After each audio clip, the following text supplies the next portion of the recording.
नमस्कार, मेरा नाम मुकेश, आपका इस ऑनलाइन क्लास में स्वागत है। आज हमारी पर्यावरण शिक्षण शास्त्र की क्लास है जिसमें मोस्ट इम्पोर्टेंट क्वेश्चनों को आज सॉल्व करेंगे।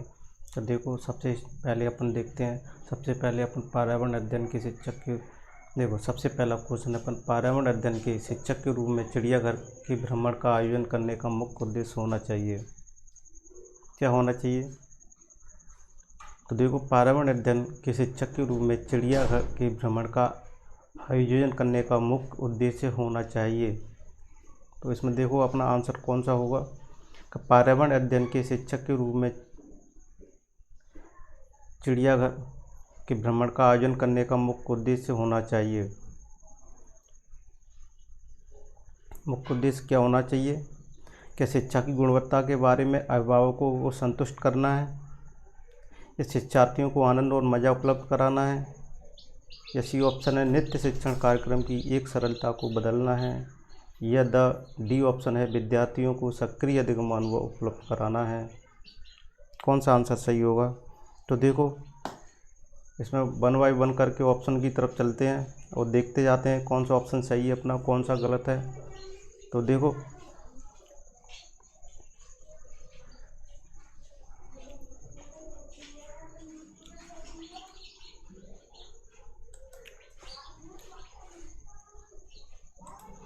शिक्षा की गुणवत्ता के बारे में अभिभावकों को संतुष्ट करना, ये तो बिल्कुल गलत है।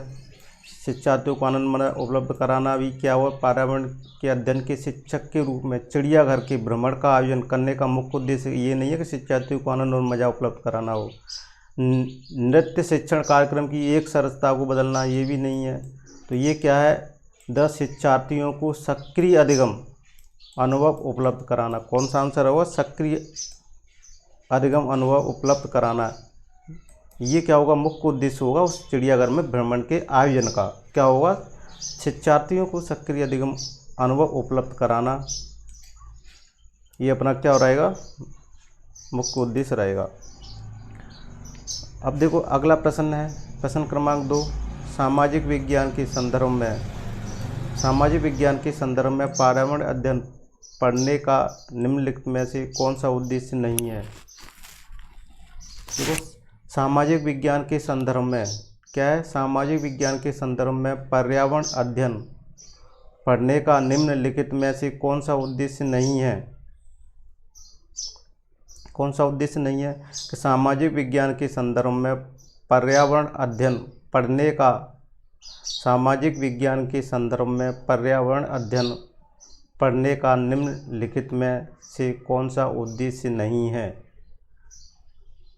सामाजिक विज्ञान के संदर्भ में पर्यावरण अध्ययन पढ़ने का निम्नलिखित में से कौन सा उद्देश्य नहीं है? इसमें से 3 तो उद्देश्य हैं, एक उद्देश्य नहीं है। वो उद्देश्य कौन सा नहीं है, वही अपन को इसमें से पता करना है। तो देखो, कैसे पता करेंगे इसमें से अपन? पहला ऑप्शन है इसे बच्चों को मुख्य शब्दावली की सही परिभाषा याद करने योग्य बनाना चाहिए। क्या आंसर सही है? इसे बच्चों को मुख्य शब्दावली की क्या दी हुआ है?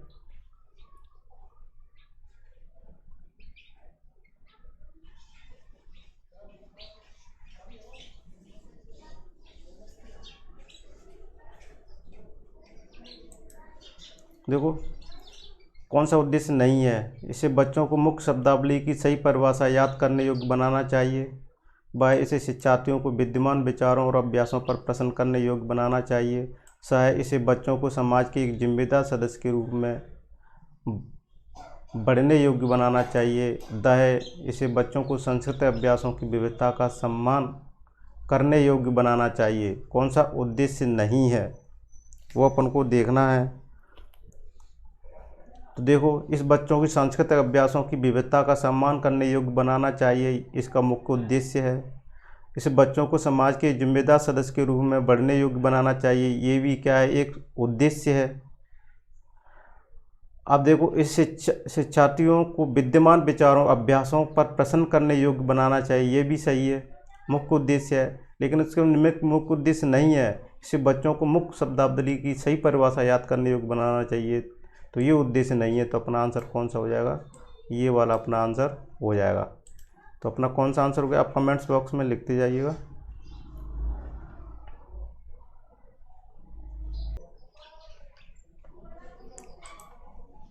अगला प्रश्न की तरफ चलते हैं। अगला प्रश्न है, देखो बोर्ड पर क्वेश्चन दिख रहा होगा, क्वेश्चन नंबर 3।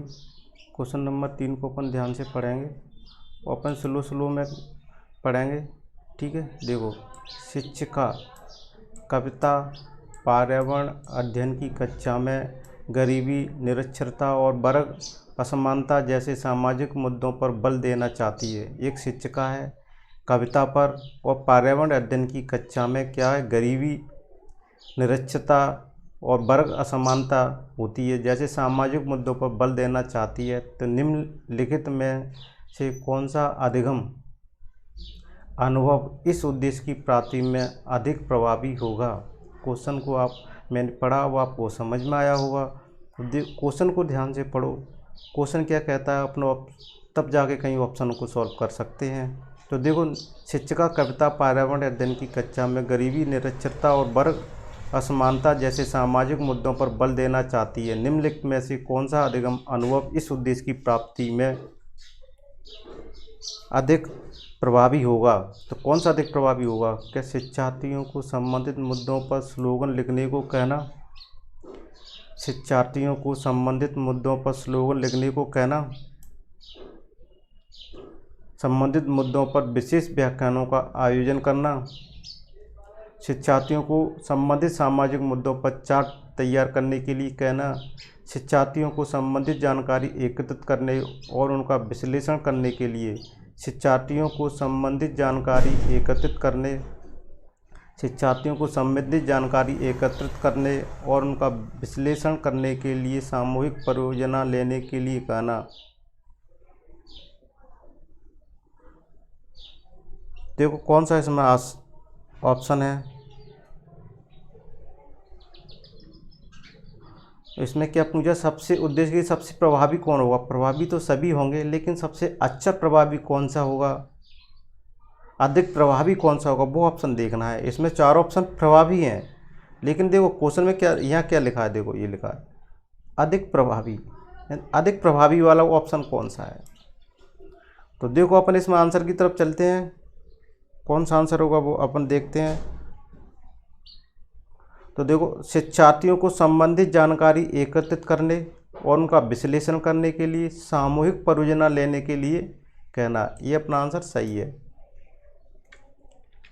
अगला प्रश्न है, पर्यावरण अध्ययन की पाठ्य पुस्तकों, पर्यावरण अध्ययन की पाठ्य पुस्तकों में कविताओं और कहानियों को शामिल करने का निम्नलिखित में से कौन सा उद्देश्य नहीं है। पर्यावरण अध्ययन की पाठ्य पुस्तकों में कविताओं और कहानियों को शामिल करने का निम्नलिखित में से कौन सा उद्देश्य नहीं है।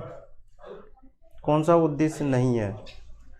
पर्यावरण की पाठ्य पुस्तक में कविता और कहानियों को शामिल करने का निम्नलिखित में से कौन सा उद्देश्य नहीं है। देखो इसमें कौन सा उद्देश्य नहीं है पूछ रहा है, उद्देश्य है वो तो दिए हैं, लेकिन कौन सा उद्देश्य नहीं है वो कौन सा है वो अपन को देखना है। जैसे शिक्षार्थियों में कल्पनाशीलता और सृजनात्मक योग्यता को बढ़ावा देना, ये तो है उद्देश्य है। और विषय में रुचि विकास करना भी कविता और कहानियों को शामिल करने का उद्देश्य है। नृत्य और एक रस विषय वस्तु में बदलाव करना, तो क्या है, ये भी उद्देश्य है, लेकिन उद्देश्य नहीं है। ये क्या दिया है, उद्देश्य नहीं है, नहीं पे ध्यान देना है। तो देखो, पर्यावरण अध्ययन की पाठ्य पुस्तकों में कविता और कहानियों को शामिल करने का निम्नलिखित में से कौन सा उद्देश्य नहीं है।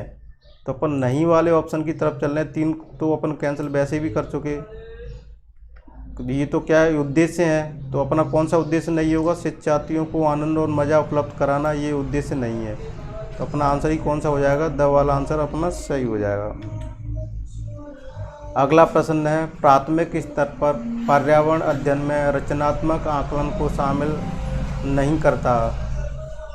देखो, प्राथमिक स्तर पर पर्यावरण अध्ययन में रचनात्मक आकलन को शामिल नहीं करता। देखो, प्राथमिक स्तर पर पर्यावरण अध्ययन में रचनात्मक आकलन को शामिल नहीं करता। कौन नहीं करता, शिक्षार्थियों की ग्रेडिंग और रैंकिंग। बी ऑप्शन है, शिक्षार्थियों की अधिगम रिक्तियों की पहचान, सह शिक्षण में कमियों की पहचान, शिक्षार्थियों के सीखने को बढ़ाने। प्राथमिक स्तर पर, यानी देखो प्राथमिक स्तर पर पर्यावरण अध्ययन में, प्राथमिक स्तर पर पर्यावरण अध्ययन में रचनात्मक आकलन को शामिल करता है।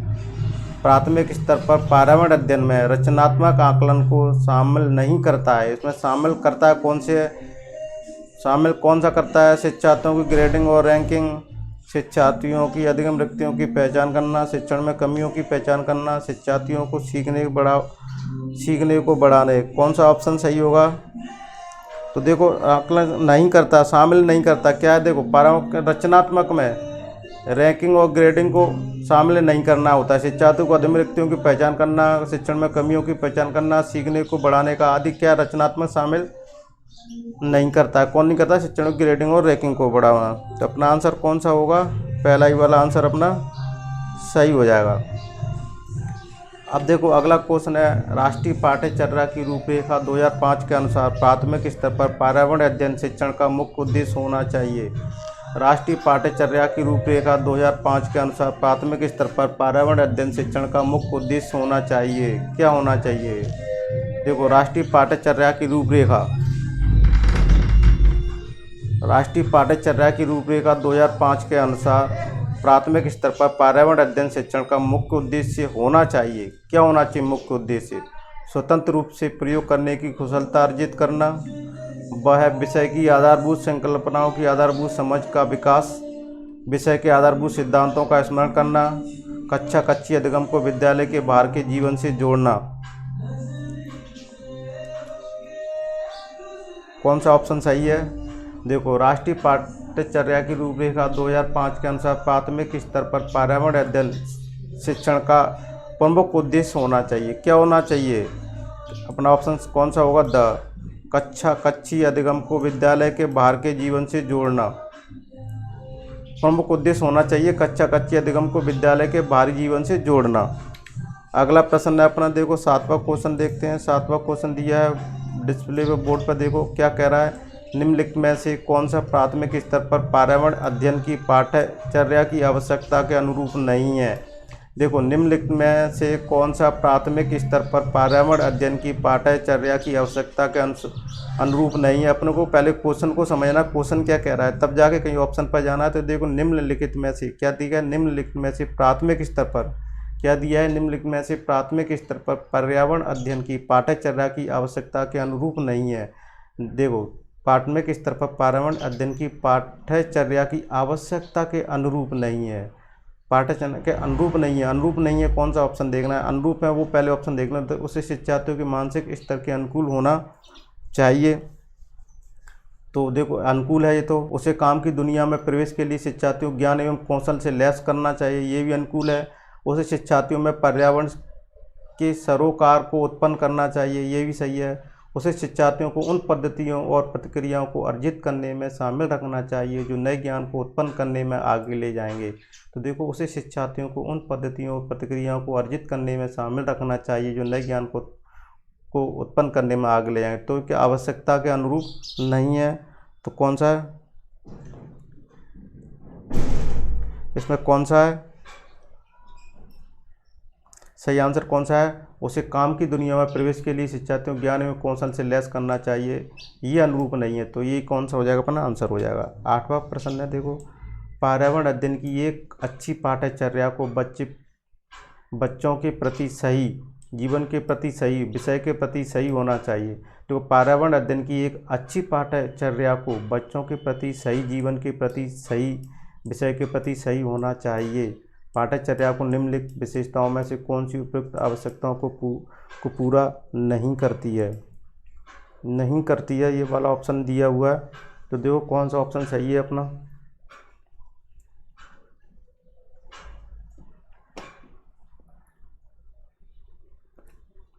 देखो सही ध्यान से पढ़ो क्वेश्चन को, फिर क्वेश्चन को दोबारा से पढ़ते हैं। पर्यावरण अध्ययन की एक अच्छी पाठ्यचर्या, देखो पर्यावरण अध्ययन की एक अच्छी पाठ्यचर्या को बच्चे के प्रति सही, जीवन के प्रति सही और विषय के प्रति सही होना चाहिए। पर्यावरण अध्ययन की अच्छी पाठ्यचर्या को बच्चे के प्रति क्या होना चाहिए, सही होना चाहिए, जीवन के प्रति सही होना चाहिए, विषय के प्रति सही होना चाहिए। पाठ्यचर्या की निम्नलिखित विशेषताओं में से कौन सी उपयुक्त आवश्यकता को पूर्ति नहीं करती है। देखो इनमें से सही होना चाहिए, ये तो इसमें 3 ऑप्शन सही होंगे, ये गलत होगा। ये शब्दावली और परिभाषा पर अधिक बल देती है, ये भय एवं पूर्वाग्रहों से मुक्त होने के मूल्य को बढ़ावा देती है, यह विषय को एक सामाजिक प्रकरण के रूप में देखने के लिए शिक्षार्थियों को आवश्यकता है, यह शिक्षण अधिगम प्रक्रिया पर अधिक बल देती है। तो देखो अपना आवश्यकता को ये पूर्ति नहीं करती, शब्दावली और परिभाषा पर अधिक बल देती है ऐसा कोई ज़रूरी नहीं है, तो इसको आवश्यकता को ये पूर्ति नहीं करती। तो अपना आंसर कौन सा हो जाएगा, ये वाला हो जाएगा। अब देखो NCERT की पाठ्य पुस्तकों में पर्यावरण अध्ययन को उच्च प्राथमिकता और स्थान दिया गया है। देखो NCERT की पाठ्य पुस्तक क्या दिया, NCERT की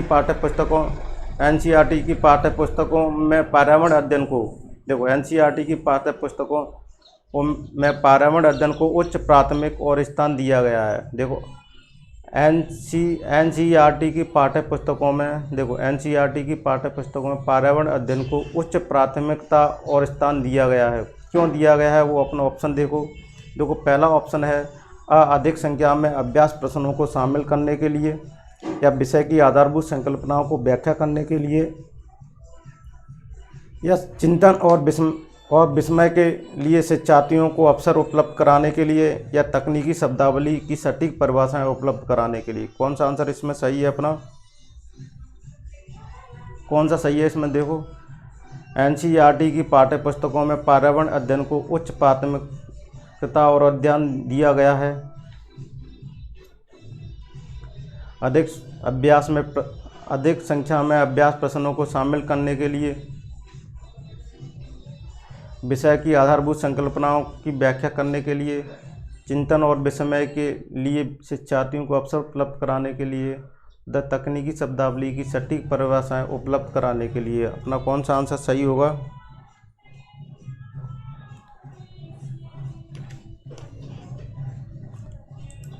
तो अपना सही आंसर होगा चिंतन और विस्मय के लिए शिक्षार्थियों को उपलब्ध उपकरण कराने के लिए, चिंतन और विस्मय के लिए शिक्षार्थियों को अवसर उपलब्ध कराने के लिए।